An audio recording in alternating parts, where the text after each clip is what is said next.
hospital, you got to know that you lose strength extremely fast. The medics say that it takes about a week to lose your strength and 3 or 4 months to bring it back. So I got a lot of work to do. So are you into exercises? Huh? Are you into exercises?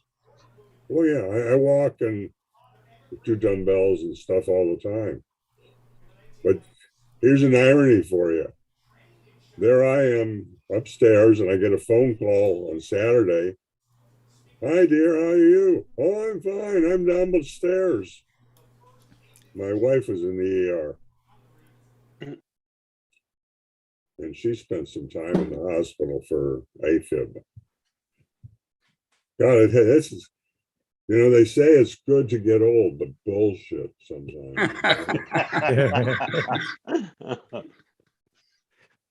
So what was Jim? What was the deal with your phone? How come you couldn't connect? Damned if I know. Partially, it could have been me because when you're in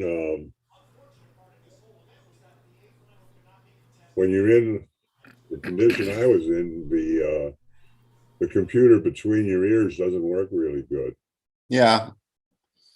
So you have an Android or an iPhone? I have an Android. Okay. But I've been having trouble with the Android because I did find the link for the show, but it wouldn't work. So I had to look around and find a pencil and try to use the join meeting thing. And I joined the meeting, and the next thing I knew, I was on YouTube. So I'm not 100% sure what was going on. But it was fun. It was very interesting. And heaven help you, if you ever watched daytime TV, it was ever so much better.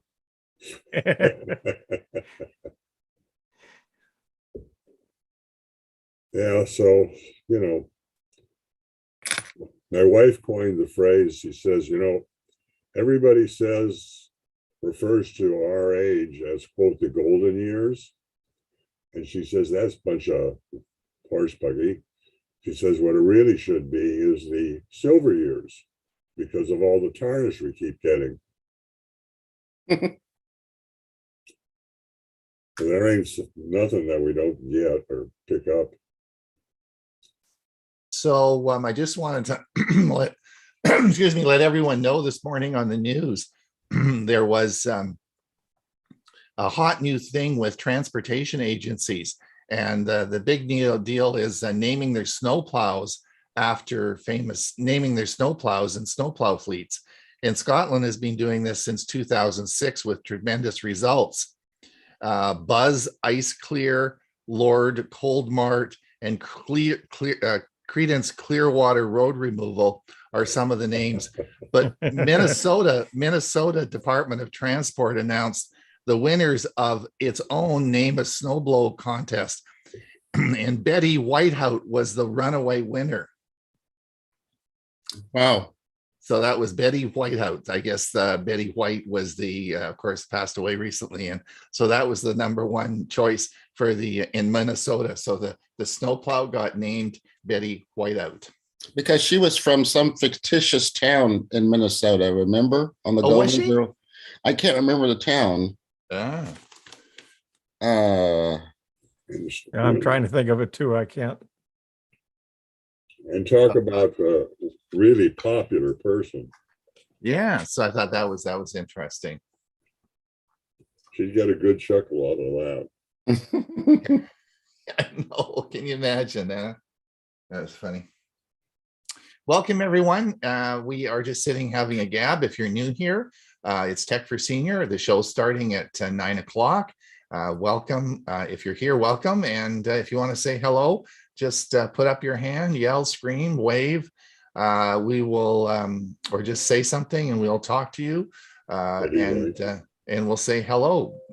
So please let us know if you're new or you want to, if you want to have racing, you happy birthday. We'll get ready to do a music segment for you.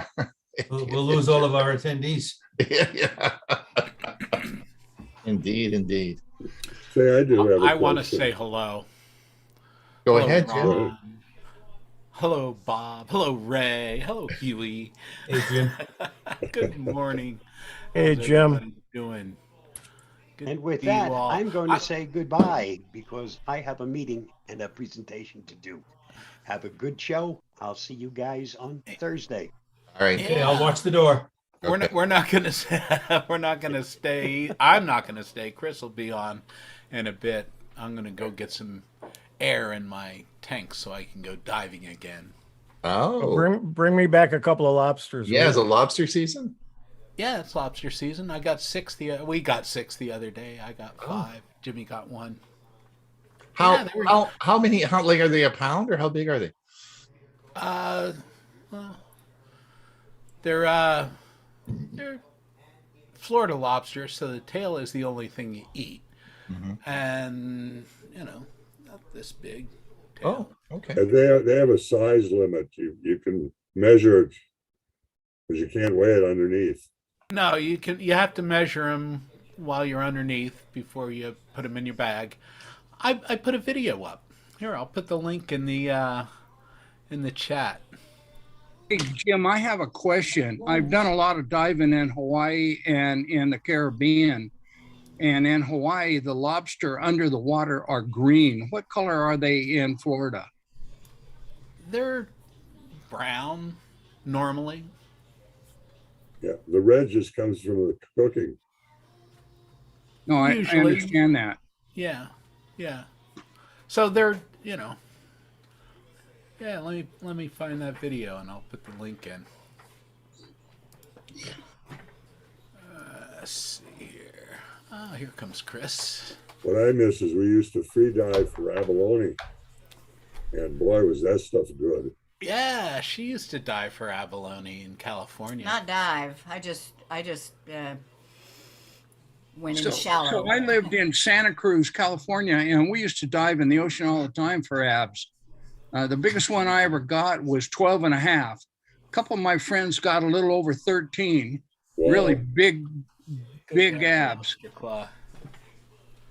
I'll show you Of something course, here. they're protected, so that's a good thing.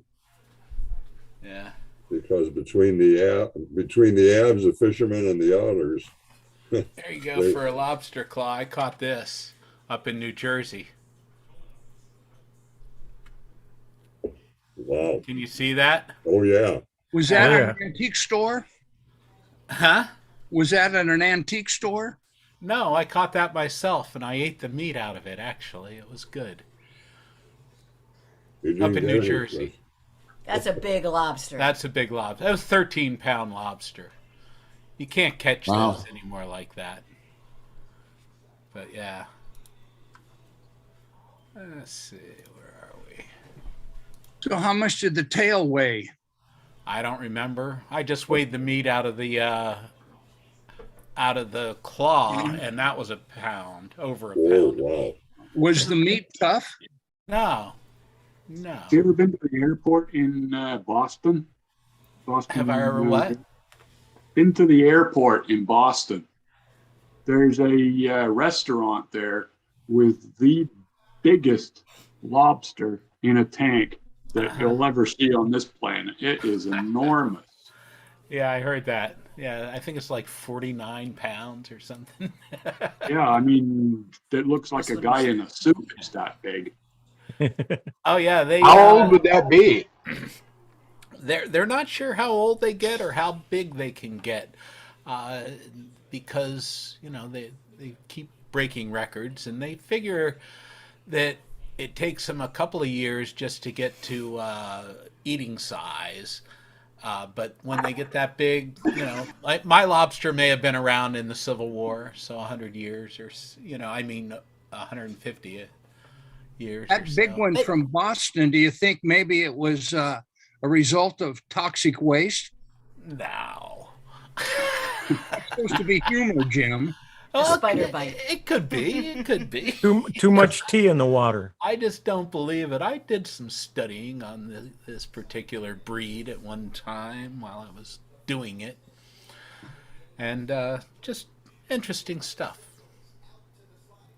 Bill James, I sent you a private message. Please take a look. Mm-hmm. So let And me for, ask and for everyone, I put the link to the premiere video today. It's in the chat. We had a lot of people last week watch the premiere event. I think they found it easier to find it. You'll notice that in the newsletter on Saturday that I'm putting the link in there as well. So, and today I put it in the chat, and I'll put it in one more time after the meeting starts, so that you just click that link and you'll go right to our premiere video. Yeah, you got a couple of hands up, Ron. Really? The hands up? No, I don't see him. I don't see it. I'm blind. Bill, Yeah. Bill, I go have, ahead. I have Bill a H. question. Hewie, I didn't get it. Okay. Thank you. You Android phone people, how do you get rid of that blah blah blah blah Bixby? You just you can disable it. Where? It's in Just settings. go into your Bill- settings. Yeah, Ron, Bill H has a question with his Hey, hand up. Bill. Yes. How do you receive my audio? Is it too loud still? It's the volume is fine, but it's you're having internet. I don't know if you have a slow internet. It's broken up. Test 1, 2, 3, 4. That's okay. It's still broken. No, that's okay. Hello, Anne Marie. Sounds like a bandwidth issue. Yeah, it Bill. sounds like a bandwidth issue. The main headroom with that too. Do you have a slow, Bill? What are you on? Are you on cable, or what type of internet provider are you using? No, I'm actually on Wi-Fi. But how is the Wi-Fi connected? What's it? What are you connected to? It goes from my router here to a with a dish up to a hill. There's another dish up there that the internet provider has. Oh, And it so- is. Okay. All It's a right. point to point. Point to point, right? Yeah. Okay. Dave, go ahead. Yeah, to the person who wanted to know how to disable Bixby, Bixby. Don't Just- buy a Samsung phone. says a Yeah, member go of the ahead. Apple cult. If you go into settings and then go to advanced features, if you scroll down, you'll see where it says Bixby routines, and you just hit the slider and turn it off. Okay. Advanced Advanced features. features. Okay, I got it. Then scroll down to where it says Bixby routines.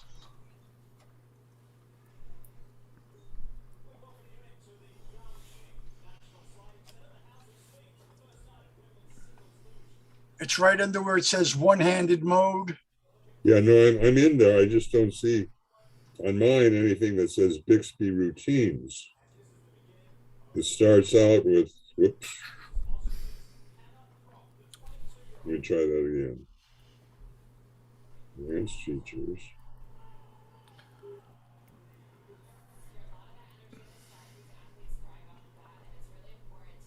Oh, boy.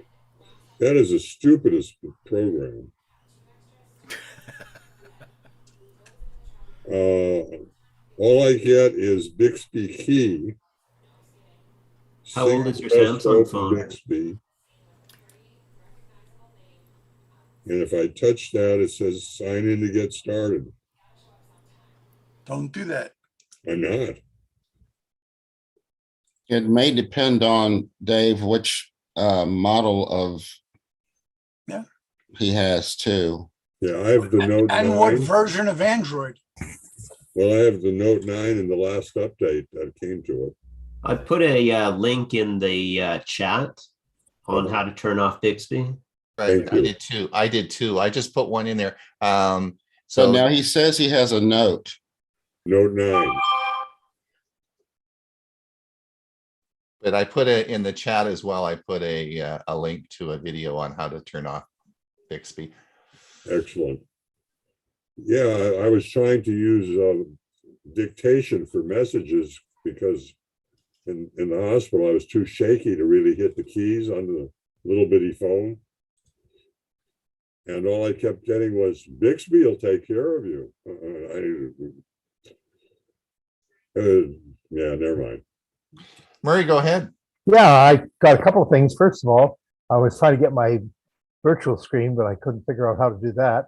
I just thought for anybody who's interested in Linux, I'm actually running this on Ubuntu 22.04, which doesn't actually get released until April. And it seems to be working well. I'm using the live stream. And then I have a question about Chromecast.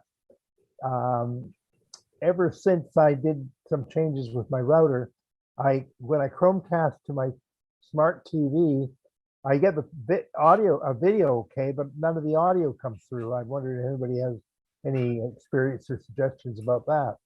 Other than that, good morning, everybody. It's going to be a nice day here in Victoria, British Columbia. It's about 9 degrees. Oh, that's about 54, I think, here, Fahrenheit, for those who are used to that scale. So the audio is not coming through on the Chromecast then from the TV back to you're not getting it through when you're Chromecasting. That's right. It still keeps coming through the computer earphones or speakers. It doesn't go onto the TV like it used to. So it's coming through your earphones on the phone that you're. No, on the computer. I'm casting from my computer, and normally the audio would come through the TV when I do that. But it would normally switch to the TV, but it's not doing that anymore. It's just staying on the computer only. What computer do you have there, Murray? Well, I've got a Toshiba laptop. So you're running Windows on it? It's a dual boot. I run either Windows or Linux. Right now, I'm running a live DVD version of the Ubuntu 22.04, which will be released in April. Is it a setting? I wonder, does the TV need to have the audio input setting changed?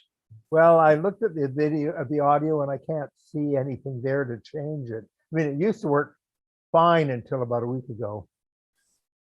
Yeah, but I wonder if you go into settings on the TV and change the audio input. I wonder if if you have to change that. There's no place I look at audio and there's things like, there's a bunch of settings, but nothing to do with input. How are you connecting? How are you connecting to the TV from your computer? I'm doing a Chromecast. It's got Chromecast built into it. Did they update your TV? I have updated the latest. I did the latest update. Yeah. Sounds like a setting on your laptop. Well, I can't see anything that would be appropriate, but and it used to be just absolutely automatic. It used to just say your audio is now going to your TV, but it doesn't do that anymore. Well, maybe it's one of those mysteries like I had with my Mac. I stumped the engineers at Apple, but when the latest update came through, it got fixed. I couldn't hear the audio of the other parties on FaceTime. Now I can, but it was over a month when I couldn't get back to work, and spent hours on the phone with the Apple technicians. They couldn't figure it out, sent tons of diagnostic stuff from the computer, and they passed it on to the engineers, and they couldn't figure out what was wrong. But finally, it seemed to fix itself when the new operating system got. They stole it from your Chromecast. That must be it. That's what they did. I like that answer. Did you Google it on YouTube? Did you? Oh yeah, and nothing that they suggested worked. But that was the same with the Mac thing. None of the suggestions on Google helped. But anyway, maybe it'll fix itself. All right. Thanks, Marie. Thank you. Betty, Betty White was raised in Oak Park, Illinois. Ah, there you go. And she was Yes, born I in mean- 19 she was born in 1923, and sliced bread was like 3 or 4 years later. So she was really older than sliced bread. Really? Less than a minute to go. Less than a minute to go. Right. We better get on. Thanks for reminding me, Ray. I probably won't be here at the end. I've got to take my wife to a doctor's appointment, but I'll watch for the first little bit. All right. It is recorded, so we can certainly You can watch it later. Right. All right, I'm going to mute everybody and we will get ready to roll here.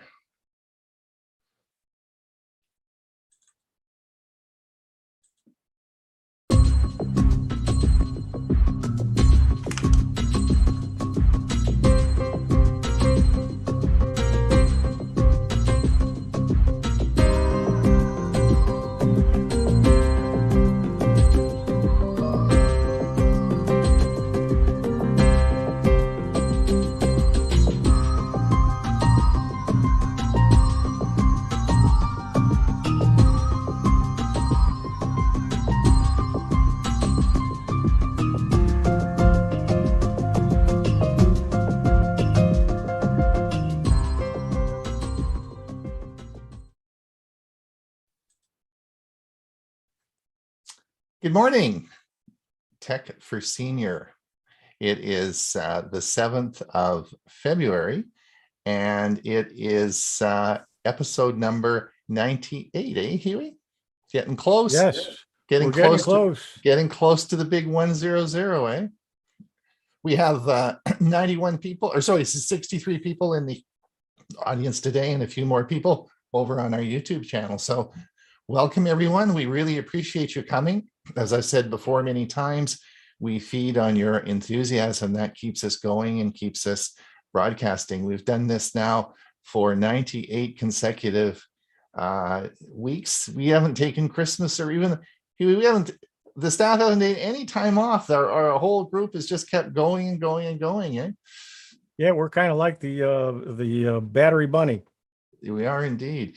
For those of you who are new here, this is Tech for Senior. We have 2 shows actually a week. We have our first show, which is today, Monday, and we have, of course, Tech for Senior live on Thursday, and that's where the gang goes over all the previous week's news, and we post all the news articles that we're going to talk about on our Facebook page. And for some bizarre reason, last week, our membership doubled in that area. Not membership, but our listeners doubled. Like, it was crazy, the number of people. We also have a podcast that is out now. So we have, if you want to listen to the Thursday show on a podcast, that's great. And so we today, for our premiere event, we have three things for you. Now, I'll put it again later on this morning.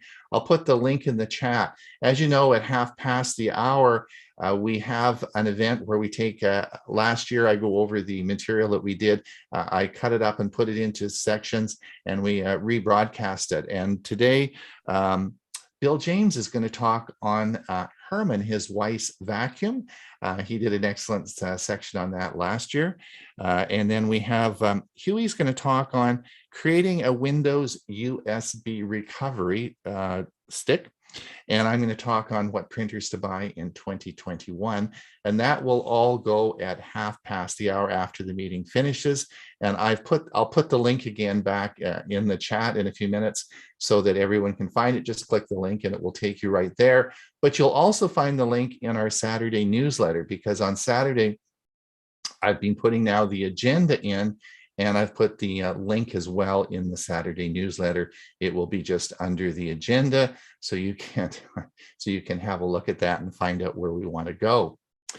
So this has been a fun week. I just wanted to tell you about a fellow by the name of James Maher, M-A-H-E-R. James is James here? Did anyone see him? Did James come? I didn't see him. I'm checking right now. No, I didn't see him come in. I was looking for him. Okay. Yeah. Anyway, James is an interesting guy who who left a note on our, we have a guest book on our website, left a note and of course said a lot of wonderful things about Tech for Senior. He's from Ireland, and he's a fella, and he's from Ireland, a senior, and he stumbled on Tech for Senior, and particularly the Chromebook series, and has just fallen in love with Tech for Senior. So I wrote him a letter, and I said, or email, and said, James, I said, that would be great. I said, would you mind if we signed you up and put you on the newsletter? He said, yeah, that'd be super. Because I said, now we can say that we broadcast to Ireland, Germany, Canada, United States, and also Australia. So yes, that's great. And he, of course, gave us a very generous donation to our coffee fund. So now we have even people listening to us from Ireland. I wanted to see what his accent was like. He said he had tried to. It's about 4:30 p.m. there in Ireland, so he was trying to get organized to be on the show. But it'll probably be sometime in the future he'll be on the show. But I wanted to introduce him to everybody because we now have people listening from Ireland.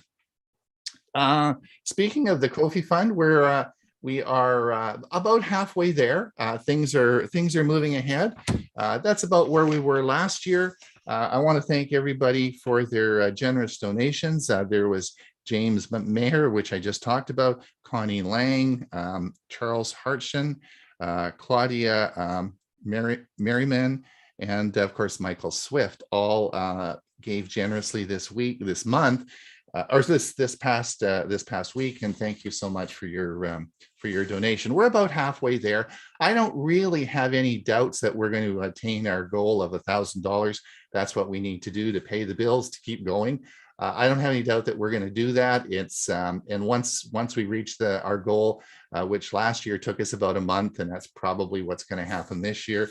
Then I'll just stop yakking about it. But we need to pay the bills, fellas, or everyone. So that would be great if you could just and the links are in all our shows, our webpage, so on and so forth. So you should easily find the link to click, and that would be great if you could help us out with that. Hewie, how the heck you've got something coming up this Sunday, don't you? Yep. Are you playing in the Super Bowl? Yeah, the Super Bowl of computers. Yeah, absolutely. It's the Windows Special Interest Group from the Central Florida Computer Society, but it's open to everyone. Yeah. You just have to register in advance. If you haven't found the link to register, just drop me an email at hewie@hewie.net. But if you go to hewie.net, there's a link to the newsletter, which will go out later this week, and that always has the link in it as well. Mm-hmm. Great. And we talk about Windows 10 and Windows 11. There you go. There you go. Good stuff. And Ray, how the heck are you doing? You did I like your tip. You gave us some tips this week, eh? Okay. Yes, you watched it. That yeah, 3 little tips. Some that I think everybody has used at least once and twice, but quick ways to get to them. Mm-hmm. Excellent. Now, of course, Bob is he had another presentation to do, so he was earlier in the show, but he had to step out. He may be back in the Q&A a bit later, but anyway. And Bill, how the heck are you doing? We're doing great. Thank you. The snow has melted. Right. We had about 3 inches of more, and that was kind of interesting. But other than that, I am working on our next gadget. Yeah, it'll be out tomorrow. And that's good. Well, as I said, my club is going to try to play Wordly. Did I pronounce that right? Wordly? Wordly. Yeah. Wordly. Yeah, we're going to play that on our Thursday meeting and see how that works. Yeah, that should be good. Apparently now that, of course, it's going to probably go behind the paywall at the New York Times about it? New York Times bought it. Yeah, but you can download the app and you'll be able to play it on the app. I also found that you can also get to it to the PC. I found a link. Okay. So anyway. There really isn't an official app, but several people have written them, but you've got to be careful. Some of them have little bombs in them. Okay. Yeah, I'm going to use the one I think that's that I found on the PC. I'm not sure who's I didn't, I've got to check that out, but we're going to give that a try. Oh, that'd be cool. Well, I think we better get going. We have a big show for you today. So I think what I'm going to do is get Bob. Bob, where are you? I will play Bob's, I'll play Bob's article here. Where are we here? Here we go. Here is the Avast Security News Roundup for the week ending February 4th, 2022. A white hat hacker accesses 25 plus Teslas.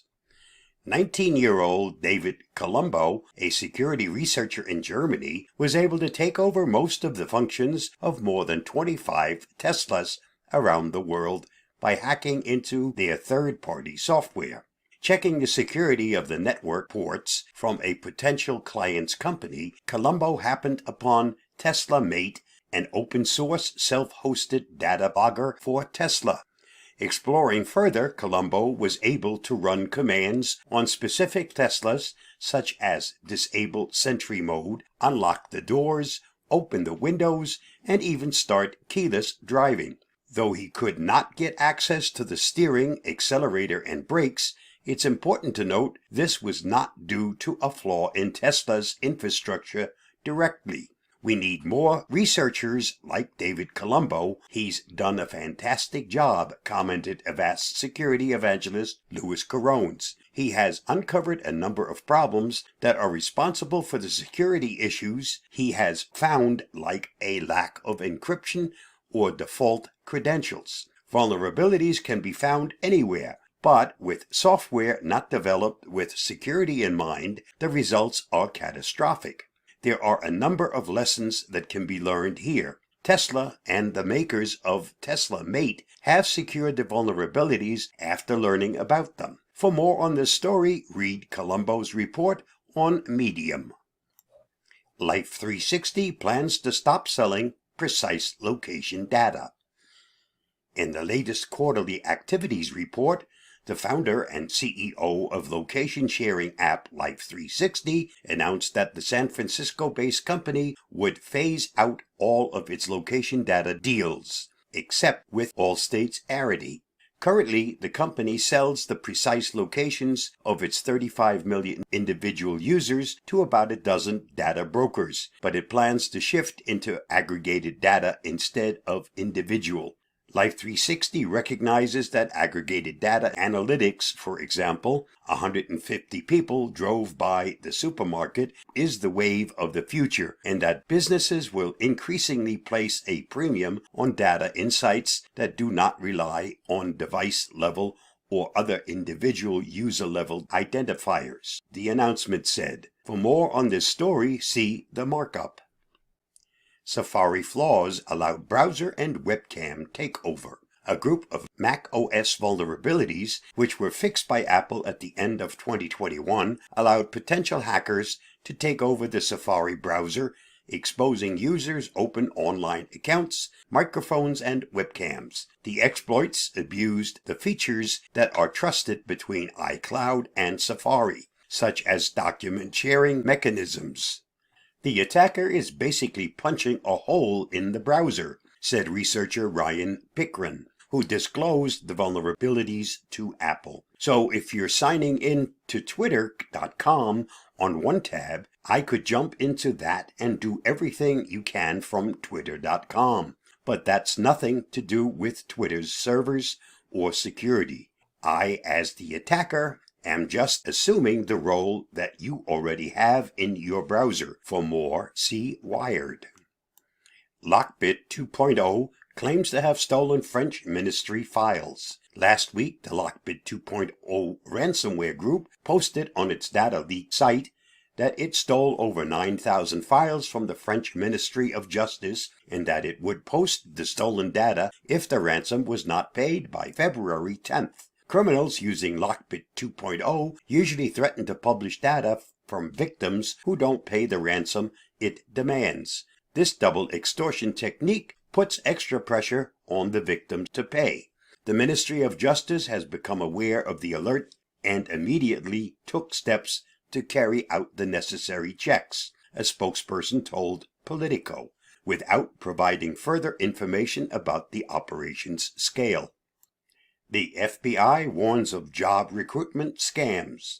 In a public service announcement published this week, the FBI reported a current trend whereby scammers exploit security weaknesses on job recruitment websites to impersonate legitimate businesses, threaten company reputation, and defraud job seekers. The FBI says the scammers may appear credible to the user because they use legitimate information to imitate the businesses.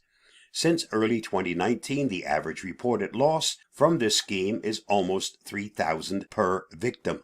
Plus, the victim's credit score also usually suffers.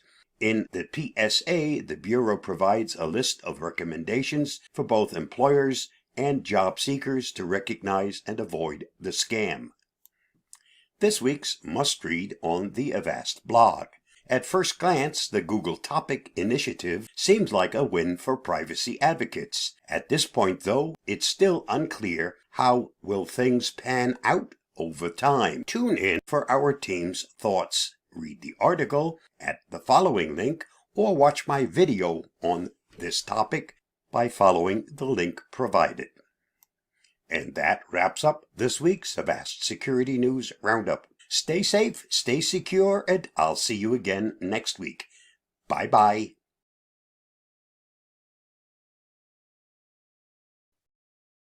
Muted, Ron. Ron, you're muted. There we go. Thank you, Bob. Thank you for doing that. And I know he's listening, even though he's on another conference. As well, Bob does a lot of videos about Windows and other topics. So you'll find the link to all his videos, of course, in our Tuesday newsletter. Bob has, of course, his tip, his security tip for us in the Tuesday newsletter. And below that is the link to his site with all the videos and excellent articles that Bob does. Bob also has a tip for us today on those annoying spam text messages. They drive me nuts. So I'm sure that you will, when Bob brought this out, I said, we got to play this on Tech for Seniors. So let's see how to stop those annoying messages. We will How to stop those annoying spam text messages. Spam text messages on your phone are, to say the least, irritating. But did you know they can also put your private information at risk?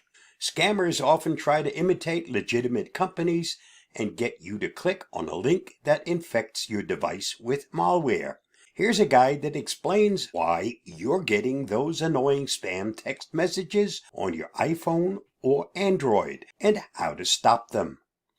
You're probably wondering, why am I getting spam text messages? Here are several potential culprits. Social media sites track your online activity and may sell your phone number provided in your profile to other companies. Spammers may tap an automatic number identification system which records your number when you make calls to 800, 888, or 900 numbers. Websites keep your phone number when you sign up for contests, coupons, and rewards, and they could use it to contact you or lose it to scammers after a breach.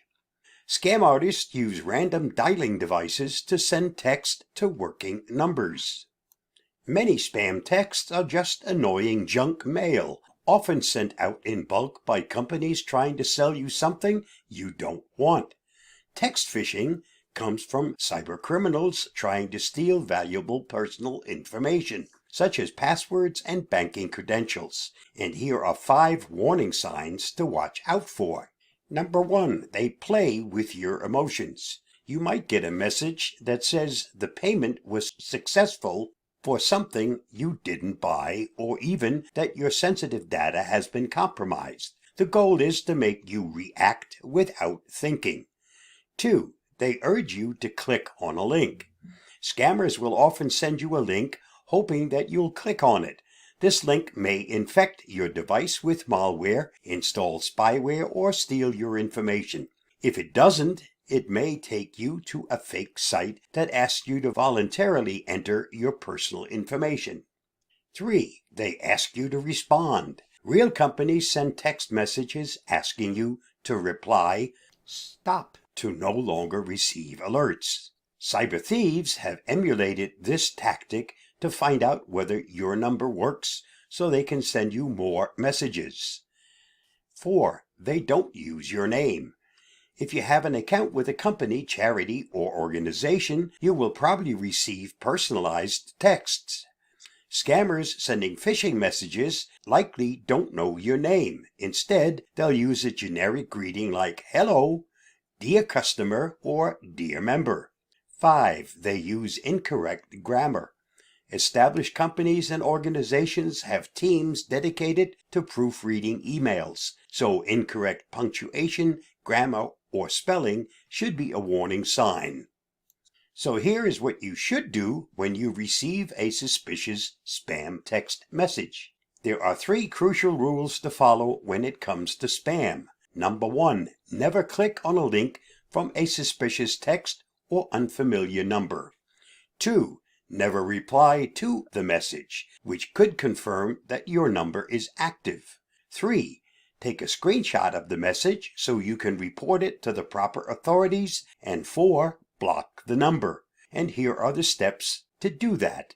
Here's how to report spam or scam text messages. You may not respond to spam or fall for a phishing attack, but others might. You can help by reporting them to the right entities. And here's what to do. Tell your carrier. It's simple. Forward the suspicious message to 7726. Tell the Federal Trade Commission. Head to the FTC's reporting website so they can add the suspected scammer's number to a list of known fraudsters.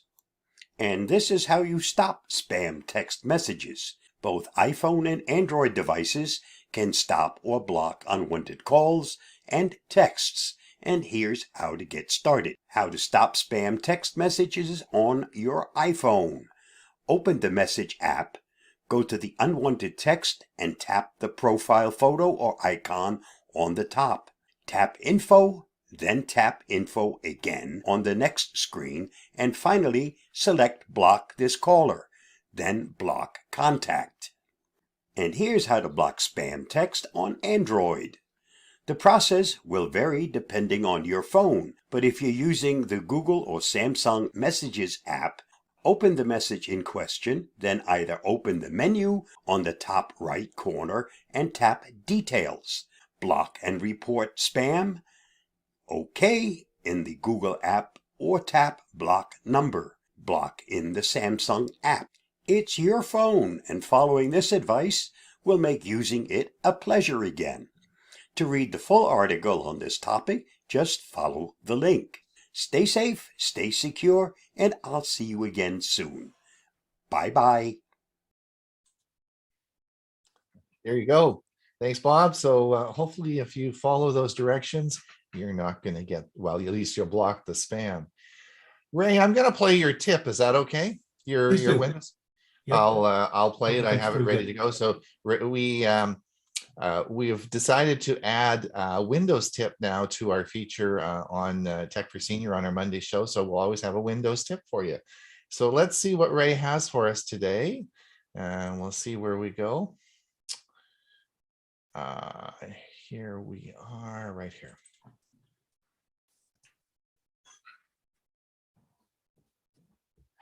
Good morning, Tech for Senior. Today I have 3 Windows 10 tips. These actually may work in Windows 11, but I haven't tested them there. But I have 3 Windows 10 tips that I hope you'll find useful. Now, the first one is emojis, and I would guess most of us have used them at one time or another. When I taught in-person computer classes at the local community college, I would remind my students that the recipient of an email message cannot see the expression on their face or hear the inflection in their voice. And sometimes a simple joke can be taken the wrong way. This is where a smiley face emoji can really help prevent a misunderstanding. My tip is to show you the quickest way for the emoji screen to appear. Just press the Windows logo key and the semicolon. This works no matter what app you have open. So as an example, I'm going to do that by pressing the Windows key and the semicolon. And up pops the whole host of different emojis I can use here. I'm going to just use the simple one, first one here, the choice, smiley face with sunglasses. And now that could be in any kind of message, an email message as I was trying to use, and send it on its way. And this will help, as I said, possibly prevent a misunderstanding. Now, the second tip involves the calculator. And the Windows calculator has been around for a long time, but you realize it can do much more than what we used to call arithmetic when most of us were in elementary school. Now, I have the calculator shortcut on my taskbar, and when I open it, the standard screen that we're all used to appears. But let's say you want an easy way to convert Fahrenheit to Celsius or meters to feet. My tip is the calculator can do that for you very quickly without the need to open up a browser and go searching. So the first step is to click on the navigation button, which shows various converter options. I'm going to work with different measurement categories for length, temperature, and speed. Probably all issues Ron faced when he had residences in 2 countries during the calendar year. So here comes the calculator. And you can see it opens up, as I said, to the standard screen. But if I press on these 3 lines here, this is called the navigation button, that opens up more choices. And as I scroll down, there's a category called converter. So for the first one, I'm going to choose length. And now this is giving me centimeters and inches, but I don't have to stick with that. Let's say I want to change it to, instead of centimeters, to meters, and instead of inches, to feet. And maybe I'm told that there's going to be a 5,000 meter road running race today. And but I want to know, gee, how far is that in feet? Or actually, let me make it even better. Let me change it to not feet, but to miles. So if I type in over here, 5,000, I immediately get the answer that 5,000 meters is 3.1 miles. So again, a quick way to find it out. Now let's try a different category. I'm going to go back here, and now from length, I'm going to change it to temperature. And right now, as I'm looking at my thermometer for outside, and it says it's 20 degrees Fahrenheit. Well, if it's 20 degrees Fahrenheit, I wonder what that is in Celsius. So I'm going to type in 20. Well, in Celsius, it's over -6 degrees. Let's do one more. Let's do speed. Here's speed. And again, miles per hour and kilometers. So if you're going 100 kilometers per hour, what is that in miles per hour? That's a little over 62 miles an hour. So again, a quick way without having to go on the internet to find these conversion factors when you use the calculator. And then last but not least is what's called the snipping tool. And that allows you to capture images on the screen. So let's say I want to capture a picture on the internet and include a copy in an email message. So I'm going to open the snipping tool, click on new, and then with the mode at its default setting of rectangular snip, I'm going to draw a rectangle around the portion of the image or text that I want to capture.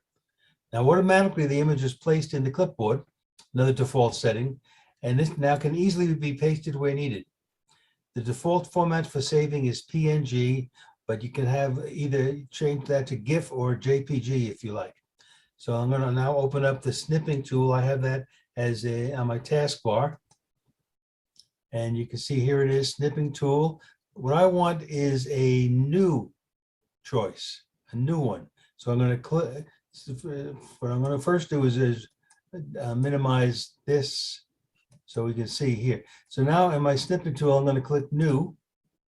And you can see it's taken the image and it's kind of made them a little bit hard to see. And this way I know exactly where. So I'm going to start. I want to get just the girl running on the beach and the mountains in the background.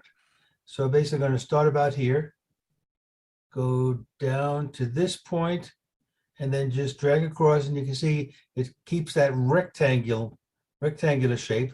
That's perfect. That's all I want now. And that is now, snipping tool is automatically put that on my clipboard. So if I open up my email and I have a message I want to send to someone, all I have to do now is paste, or do Control V, and that image that I just copied with the snipping tool is now pasted in my email message. And this could be text, this could be really anything you see on the screen. The snipping tool allows you to capture it. So those are the 3 items I wanted to show you today. I hope they found useful for some of you, and I will have 3 more in a couple of weeks. Thank you very much, and I'm going to close off now. Thanks, Ray. I really like that emoji tip. That's great. I was just practicing it on my computer. Yeah, that's Yeah, great. I mean, some people have commented, well, I can get it on Google, but let's say you don't have internet access. Yeah. And I think a couple of clicks here is faster than having to sign on to a browser. Yeah, that's cool. So so very interesting. And Bill James will have some tips for us next week, won't you? You're on the list for next week, and you'll have some information for us next week. That'll be great. Well, the next one, of course, is my segment, and we have this is the 3rd video on a 3-part series of how to look better in Zoom. And of course, we did our first video. We talked about lighting and camera angle. And then the second video we did last week, we talked about using some cameras around your house that you might have, like a DSLR camera, digital single lens reflex. This week, we're going to use as a camera. Well, most of you probably have a phone. In fact, you may, if you are planning on getting a new smartphone, keep your old one. Don't trade it in. They make great cameras for webcam. So let's have a look and see how this looks.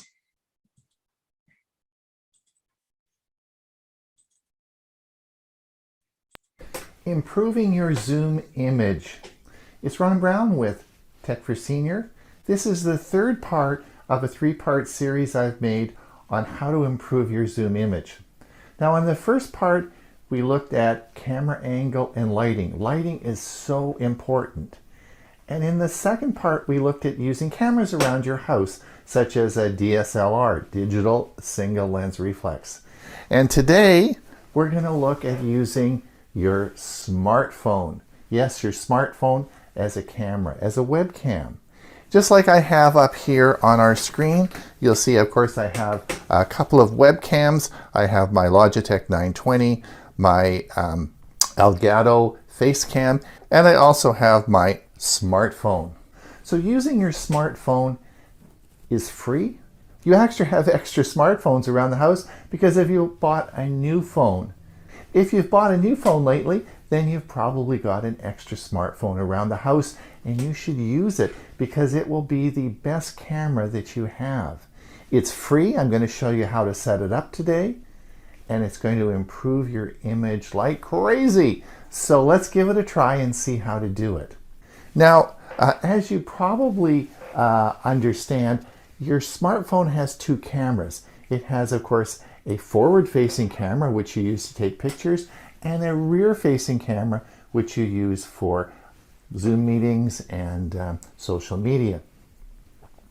So you're going to say, well, Ron, how does that work if I'm taking a picture like this and I'm looking out towards the back? That's where the best camera is. Oftentimes you have maybe a 20 megapixel camera on the back of the phone.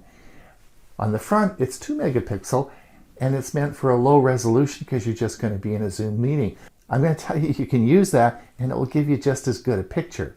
And one of the advantages is, of course, when you set your camera up, and I'll show you this later, when you set your camera up like this, then you're able to use the zoom controls and all the controls on the camera as it's facing towards you.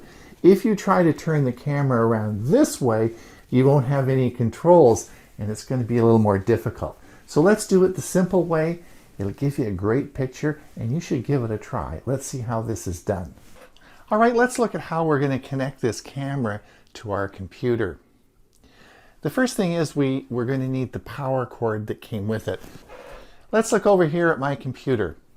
What I have set up here is this is the power cord that came with it. This is a Type-C adapter, and it plugs into my computer. Actually, it is a Type-C connection. But this is the power cord that came with my camera, and you'll have one too. It may be a Type-A USB connection, but there will be a connection here that you can plug into your computer. All you need to do is take your camera and plug it in here, and now of course you have power to your camera, and that's how we're going to link your camera to your computer. And we're going to use some free software to do that. It works real well. Now, the next thing you're going to need to do is you're going to need to somehow get this camera mounted in front of the computer. Now remember I said I want you to put it so that the face of the camera is pointing towards you. We're going to use the rear camera, not the forward camera, because then we're going to be able to control things as it sits above our computer. We can zoom in and zoom out. So now, how are we going to mount that? Well, there's a bunch of different ways. You could take a tripod, but how are you going to connect that? Well, there is a little adapter that you can purchase, and this is a little adapter like this that just clips your camera into, and this has a standard tripod mount. So when I click this in, we can just click the camera in like this, and then this is a clip, and I can mount it onto my computer. Or if you have one of these little devices, these can just sit on top of the screen, or you can certainly set up a tripod mount behind. But the goal is that you want to get this camera, or your phone now that we're using as a webcam, you want to get it sort of sitting right either behind or just above your monitor. And this is, as I said, easy to do, but the secret sauce is really this little bracket that you can get. These are real cheap. You can buy them on Amazon, and they just go into a standard tripod mount. So now we've got our camera connected. We've got it hooked up to our computer. We need some software. So let's look at the software now. There is some choice when choosing webcam software for your smartphone, but by far the most popular one is iRun. It's free, it's been around for many years, and there are lots of YouTube videos on how to use it. It's pretty simple, and I'm going to tell you how to install it. All right, let's see how to install the iRun application on our smartphone. Here I am. We're going to go to the Android Play Store, and I'm going to type iRun in here, and we'll come up with the app. And you'll see it at the top, and it's called iRun 4K Webcam for PC and Mac. It's free. We click the install, and it installs quickly, and there we go. We are going to go through the various menus here. Nothing really here. It says you have to install the PC software as well, which we'll do in a second. Allows your webcam to take and record video. We'll allow that by clicking it. And record audio, click that, waiting for the connection. But of course we don't have our camera set up yet. So we'll move to the next menu, and here we are back, and of course the software now is installed on our smartphone. So we now have to download the software for our Windows machine. Now you can download this for Windows, Mac, or Linux, Ubuntu. So let's have a look how to do this. So first we go to their website, and now we're going to click on Webcam for Windows. It's going to open up, and we can decide where we want to put the install file. It really doesn't matter, whatever you decide. We'll download it, and then we're going to install it. Now remember, this software can be used for Windows, Mac, or Ubuntu, which of course is Linux. Here we go. It's also found in the Google Play Store and the App Store. All right, now we're going through, and we're going to go all down through this selection of the usual terms here of service, license agreement, and you agree to everything. And the number of cameras at the bottom I selected. I'm only going to be using this with one camera, so we leave that at 1 and click install. Now, I'm not going to install this because, of course, it's already installed on my PC. So we're not going to do that. And we'll come back now and I'll show you how to hook the camera up. All right, the first thing that we'll have to do is connect our phone to the PC. And you'll see I'm taking my power cord now and I'm connecting it to my phone, and this will allow the computer to talk to the phone. So now the next, I'm going to find the iRun app, which you'll see as I'm coming down now. Let's see if we can find it. There it is. Let's click on the iRun app. And now it's saying it's waiting for the connection, and there I am. That's how simple it is. It automatically finds the software on your PC. You don't actually have to open and run it. It finds it. It's just that simple. Now I have my smartphone set up as a webcam. In your Zoom meeting, as soon as you select the iRun webcam as your default camera, you will see the webcam, your phone on the screen. And as you see now, I'm holding the my phone up, and you'll see my image on the screen. That is so cool. Now you'll just have to mount your camera, usually as we discussed before, but now you can see that I can zoom in and I can zoom out just by using the usual camera gestures on your phone. And it works great. The color's good. Everything works really well.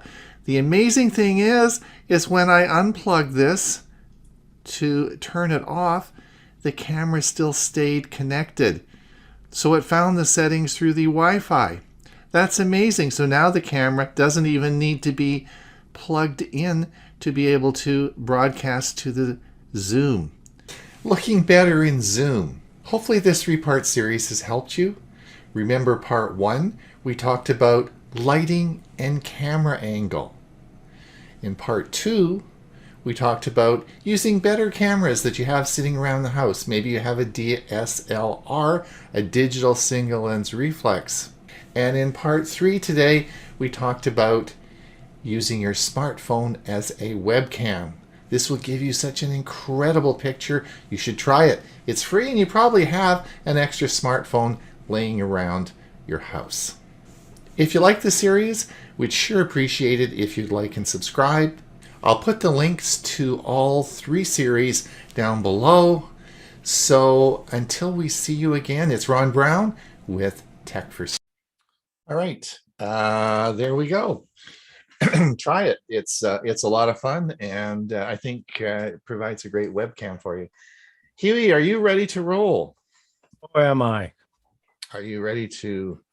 I do want to preface it by saying the agenda said it was going to be a website of the week, and it is not. It's all about Android and iPhone quick message, quick setting menu. So let's go ahead and do this. And I think I have to full screen this and start it. Please like this video and subscribe to our channel. Quick setting modes on Android. I'm Hewie Poplock. How to use the quick settings menu on an Android phone. Now, not all Android phones are alike, so it may differ somewhat on your Android phone, and then I'll show you how to get to similar settings on your iPhone after we go through some of these. So let's take a look. What do we mean by the quick settings menu? The Android quick settings menu has been a powerful feature of Android since Android Jelly Bean. We're going to explain a little bit on how to use it and some of the things that you can do with it. The tips and information should apply no matter who made your Android phone, whether it be Samsung, Google, Huawei, or others. You can get a full or abbreviated quick settings tray. Let's see what we mean. We go to the top of the screen and we drag it down. And there is the abbreviated quick settings tray. And if we take it, drag it all the way down, you will see the full quick settings tray. Let's take a look at some of them. Wi-Fi. The Wi-Fi shows you which Wi-Fi network you're using, if any. And tapping the settings icon will show you available networks in your area.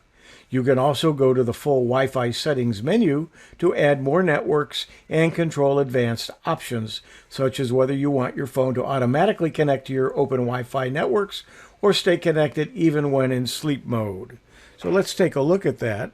If we click it once, it shuts it off. Click it again. It turns it on. Click it and hold it for a moment. It then shows us what network we're on. So we could shut Wi-Fi off. Let's say you want to use the phone, you're in a McDonald's, you don't want to use the McDonald's Wi-Fi, you turn it off. And then you're going to use your phone to access the web. When you're ready to turn it back on, you click the little button.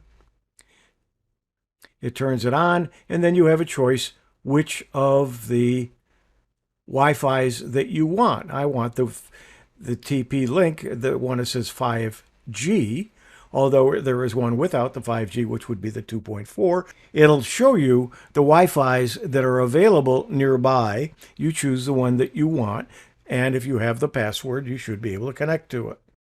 And now we'll hit the drop down again, and that's the Wi-Fi. Now the Wi-Fi calling, I'm not going to demonstrate here. You can turn that on or off. But let's go to the sound. When you click on sound, it's turned on for sound. That means if someone calls me, I can hear the ring. When I click it one more time, it goes to vibrate. So if I'm in a meeting and I want it to vibrate and not make those noises that disrupt the meeting, I can do it very quickly from this quick access menu. If I hit it again, it actually will mute my phone, and do it one more time, and it turns the sound on. The Bluetooth, obviously, you can turn your Bluetooth on or off. If you're not using any Bluetooth device connected to your phone, to save battery, it's a good idea to turn this off. And again, you can turn it off quickly and easily right from this quick access menu. That's the first row on my phone. It may be different on your phone. Auto rotate.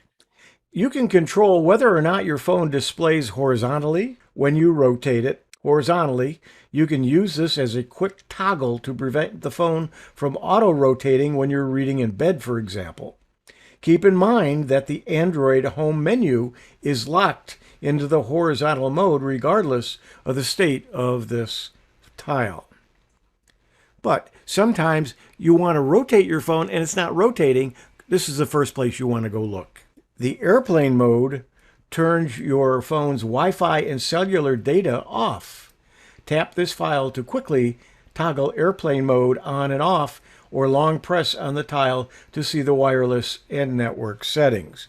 So if you just click there, you can turn on the mode, just turn it, and you're now in airplane mode. The idea of an airplane mode, of course, was when you're in an airplane, you want to shut off the Wi-Fi and you want to shut off the cellular data. You can do it with one button. It's also very useful in a meeting where you don't want your phone to ring, you don't want any data. Put it in airplane mode. We'll take it out of airplane mode, just simply clicking it. The flashlight, I can't demonstrate it well because it's sitting on a flat surface. The flashlight turns on the flash on the back of your phone so you can use it as a flashlight. There's no deeper option here. Just toggle it on and toggle it off and get somewhere in the dark. You don't need to unlock your phone to use this. The last one on this row is called power mode. Let's click it. You've got some settings here. And what would you want to do? Well, to extend your battery life to 1 day, 5 hours, by applying the settings below. You restrict the background data. You turn off the always on display, and you limit the CPU speed. You want to turn your brightness down as far as you can use. So if you're inside, you don't need it really bright. Now, if you're going to be out in the sunlight, you're going to want it brighter. But the brighter you have it set, the more you're using your battery. The screen resolution, you can change that. And you can either apply whatever changes you make or hit cancel. Again, we'll pull the quick menu down once and then twice. And then on the bottom row of my phone, we have a mobile hotspot. I can turn on the hotspot simply by touching that button. Now, I pay extra for the hotspot service. Not all phones can use their phone as a hotspot. Sometimes you have to pay an extra fee. The QR scanner is, when you open it, it opens up immediately a QR code scanner, and you can scan whatever code that you wish. Let's go to page 2. Notice at the bottom, circles there. One is darker and one is white. And the darker one says that's the page you're on. By sliding to the left or to the right, you can change, and you might have multiple screens. Then at the bottom is your brightness control, where you can change it very quickly and easily right from this screen. But let's go to the second screen just by taking this and sliding over. We have some more choices here. On the second page, we're just going to touch on a couple of these items. The first one being location. The location button toggles your phone's GPS on or off. So if you don't want to use the GPS, you can turn it off. The other item that I'd like to mention is the NFC. I don't have it turned on. It allows you to share information between an app and 2 nearby phones, essentially a social sharing feature. You need an app that takes advantage of the nearby feature in order for this tile to work. Example apps include Trello and Pocket Casts. Now, I did mention at the beginning that we would take a look at these same kind of features or quick settings menu using an iPhone. So let's bring in my iPhone. Now, instead of swiping down, we're going to swipe up. And you get similar tiles to do similar things that we just did with the Android. You've got the airplane mode. You've got the flashlight. And you have several others. If you have an iPhone, you can experiment with some of these settings as well. So these are some of the quick settings on the quick settings menu. I'm Hewie Poplock. And there we go. Very good. Excellent. Excellent. Thank you so much. Thank you so much. That was good. Now, Ray, are you ready to roll? I just want to say goodbye to our YouTube group before we start the music. So if you are on our YouTube feed, thank you for coming. If you want to pop over, we have lots of room in our meeting today. If you want to pop over and participate in the Q&A, you're certainly welcome. If not, we will see you next